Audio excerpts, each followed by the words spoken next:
राजभवन में गृह मंत्री अमित शाह ने आपदा को लेकर की बड़ी बैठक। एलजी और सीएम उमर भी रहे मौजूद। तवी नदी पर बने पुल और आपदा प्रभावित मांगूचक का भी जायजा लिया।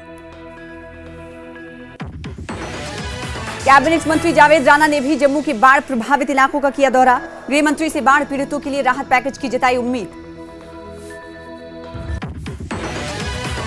खराब मौसम के कारण मंगलवार को भी बंद रहेंगे जम्मू संभाग के सभी 10 जिलों में स्कूल। प्रशासन ने एहतियातन लिया फैसला।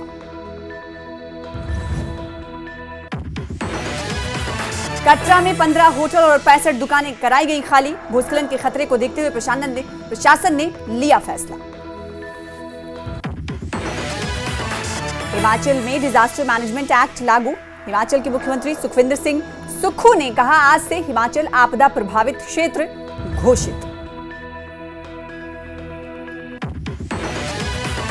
उधमपुर में बीजेपी की महिला मोर्चा का प्रदर्शन। प्रधानमंत्री नरेंद्र मोदी की दिवंगत मां के खिलाफ अपमानजनक टिप्पणी का विरोध। राहुल गांधी और कांग्रेस से की बिना शर्त माफी मांगने की मांग। जम्मू कश्मीर में 4 सितंबर तक मौसम विभाग ने बारिश होने का जताया अनुमान। आने वाले दिनों में मध्यम से भारी बारिश की संभावना।